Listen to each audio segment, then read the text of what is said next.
ನನಗೆ ಸೀರೆ ಉಟ್ಕೊಳ್ಳೋದಕ್ಕೆ ಬರೋದಿಲ್ಲ.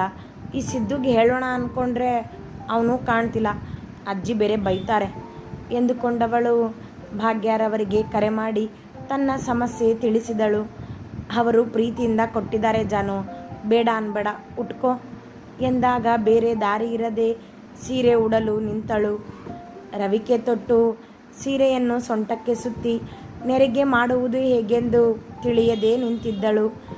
ಆ ಕ್ಷಣಕ್ಕೆ ಬಾಗಿಲು ದೂಡಿ ಒಳಬಂದ ಸಿದ್ದು, ಜಾಹ್ನವಿ ಎಂದು ಬಾಯಿ ತೆರೆದವ ಅವಳ ಅರೆನಗ್ನ ಸೌಂದರ್ಯ ನೋಡಿ ತಕ್ಷಣ ಬೆನ್ನು ತಿರುಗಿಸಿ ನಿಂತು ಬಿಟ್ಟ. ಅವಳು ಕೋಣೆಯಲ್ಲಿ ಸೀರೆ ಉಡುತ್ತಿರುವಳೆಂದು ಇವನಿಗಾದರೂ ಏನು ಗೊತ್ತು? ತಿಳಿಯದೆ ಬಂದವನ ಹೃದಯ ಬಡಿತ ಕ್ಷಣ ಜೋರಾಯಿತು. ಜಾಹ್ನವಿಗೂ ಮಾತೆ ಬರದಂತಾಯಿತು. ನಾಚಿಕೆಗೆ ಅವನ ಬೆನ್ನನ್ನೇ ನೋಡುತ್ತಾ ನಿಂತಳು. ಸಾರಿ ಜಾಹ್ನವಿ, ನನಗೆ ಗೊತ್ತಾಗಲಿಲ್ಲ ತಡಬಡಿಸುತ್ತ ಎಂದವ ಹೊರ ಹೋಗಲು ಹೆಜ್ಜೆ ಇಟ್ಟಾಗ, ಒಂದು ನಿಮಿಷ ಸಿದ್ದು ಎಂದು ತಡೆದಳು ಜಾಹ್ನವಿ. ಹೆಜ್ಜೆ ನಿಲ್ಲಿಸಿದವನ ಮನದಲ್ಲಿ ತಳಮಳ. ಅವಳತ್ತ ತಿರುಗಲೂ ಇಲ್ಲ ಅವ.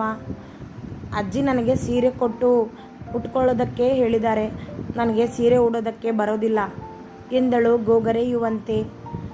ಅತ್ತೆನ ಕಳಿಸ್ತೀನಿ ತಿರುಗದೆ ಎಂದವ ಕೋಣೆಯಿಂದ ಹೊರಬಂದು ಬಿಟ್ಟ.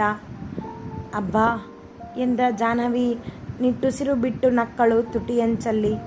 ಅವಳ ಹೆಣ್ತನ ಕೆಣಕದೇ ಇರುವುದೇ. ಅತ್ತೆ, ಜಾಹ್ನವಿ ಕರಿತಿದ್ದಾಳೆ ಎಂದ ಸಿದ್ದು ನಿರ್ಮಲಾರನ್ನು ಅವಳ ಸಹಾಯಕ್ಕೆ ಕಳುಹಿಸಿದ. 10 ನಿಮಿಷದಲ್ಲಿ ಜಾಹ್ನವಿ ಸೀರೆ ಉಟ್ಟು ಹೊರಬಂದಳು. ಅವಳನ್ನು ಕಂಡ ಸಿದ್ದುನ ಕಂಗಳು ನಂಬದಾದವು. ಅವನನ್ನೇ ಚಂದದ ಗೊಂಬೆಯಂತೆ ಕಂಡಳು ಮಡದಿ ಅವನ ಕಣ್ಣಿಗೆ. ಅಂದು ಎಂದೂ ಇರದ ನಾಚಿಕೆ ಅವಳ ಕೆನ್ನೆಯಲ್ಲಿತ್ತು. ಬಹುಶಃ ಅವ ತನ್ನನ್ನು ಆ ರೀತಿ ನೋಡಿದನೆಂದಿರಬೇಕು.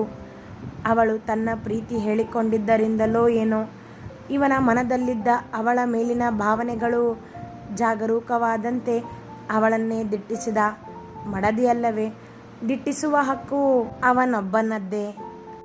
ನಾಚಿಕೆಯಲ್ಲೇ ಬಂದ ಜಾಹ್ನವಿ ಅವನ ಮುಂದೆ ನಿಂತು, ಇದು ನಿನ್ನ ತಾಯಿ ಸೀರೆಯಂತೆ, ಹೇಗಿದೆ ಕೇಳಿದಳು ಮೆತ್ತಗೆ. ಗೊತ್ತು, ಇದು ಅಮ್ಮನ ಸೀರೆ, ತುಂಬ ಚೆನ್ನಾಗಿ ಕಾಣ್ತಿದೆ.